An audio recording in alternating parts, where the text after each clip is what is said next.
Kufunga ndoa ni jambo la baraka sana. Na mtu yeyote ambaye bado hajaolewa au kuoa hufurahia na kutamania kuingia kwenye ndoa. Ila naomba nikupatie ufahamu juu ya kuota ndoto ya kufunga ndoa. Unaweza ukawa upo kwenye maombi ya kumsihi Mungu kupata mume au mke wa kuolewa naye au kuoa. Sasa uwe makini sana ukiota ndoto ya kufunga ndoa, maana katika hiyo ndoto unaweza ukajikuta umeingia kwenye changamoto kubwa sana ambayo utaikosea majibu kwenye maisha ya ndoa. Na kuna mambo leo nataka nikufundishe ya kuzingatia kwenye ndoto hii. Mwenye sauti hii ninaitwa Pastor Philip Mbasha, nabii wa ndoto, na namba ya simu unaiona hapa kwenye screen ni ya kwangu. Unaweza ukanitafuta kupitia WhatsApp au kupiga simu kwa kawaida. Pia unaweza ukajiunga na group yangu ya maombi, andika neno niunge, litume kwenye hiyo namba kwa njia ya WhatsApp na utaunganishwa moja kwa moja kwenye madhabahu ya maombi.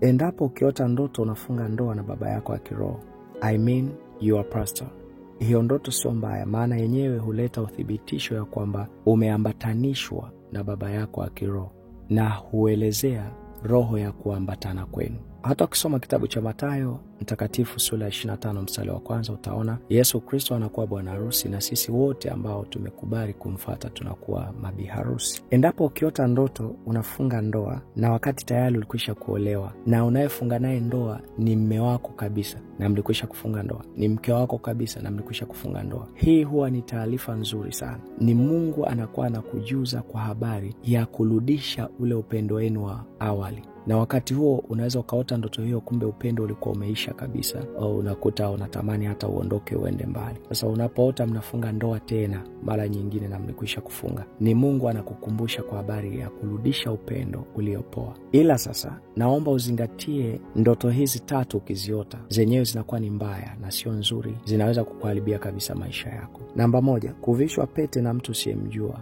ndotoni. Hata kama ulikuwa na kiu sana ya kuolewa, usirudi na kusema baba nashukuru kwa sababu nimevishwa pete kwenye ndoto. Ukiona umevishwa pete kwenye ndoto, yenyewe husimama kama uthibitisho ya kwamba wewe ni mke wa mtu kwenye ulimwengu wa roho. Na hiyo kazi ya pete itakuwa inafukuza wachumba ambao wanahitaji kuja kukuoa. Ndio maana Biblia inasema kitabu cha Yohana sura ya 3 mstari wa 29, aliye na bibi harusi ndiye bwana harusi. Namba 2, unaota ndoto umeandaliwa sherehe na umevaa mavazi ya harusi, ila mtahiniwa mwenyewe haonekani katika eneo au sehemu ya tukio. Hiyo ndoto ni mbaya sana. Unapoota tu hivyo unatakiwa unapoamka umsihi Mungu akupatie mtu sahihi kwenye maisha yako. Kwa sababu ni kweli unaweza kuwa na mtu na mkaingia kufunga ndoa, lakini hawezi kufanya majukumu kama mtu aliye ndani ya ndoa. Ndio unashangaa umeolewa na mtu, anaporudi nyumbani alitakiwa arudi na juisi 2 kwa sababu mpo wawili, lakini ananunua juisi 1 ya kwake peke yake. Na maisha yule mtu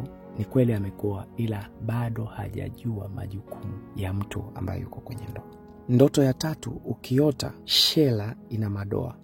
Umevaa shela lakini shela ya rangi nyekundu. Umevaa shela nzuri lakini ikaangukiwa na matope. Siku ya sherehe unavaa vazi ambalo umeliandaa kwa ajili ya hiyo shughuli, alafu unakuta nguo imejikunja sana au ipo kama imeliwa na wadudu kama panya. Basi elewa hiyo ndoa utaenda kuingia, lakini itakuletea changamoto kubwa sana. Hautakaa na amani kabisa. Na unaweza ukajikuta wewe ni mwanamke ulitakiwa baba awe kichwa, lakini utajikuta majukumu ya baba unafanya wewe mwanamke. Endapo umeota ndoto ya kufunga ndoa na haujui jinsi gani ya kuiombea, na bado pia uliota lakini haukupata hata majibu kuelewa kwamba ni kitu gani Mungu anakusemesha, basi usitie shaka, nitafute. Kwa kudra za Mungu naweza nikakusaidia kwa kiwango kile Mungu amenipa maarifa. Dhamira yangu mimi ni kuwapatia watu maarifa ili kufichua mbinu ambazo adui huzitumia kuyafunga maisha yao na kuzuia baraka kufika kwao.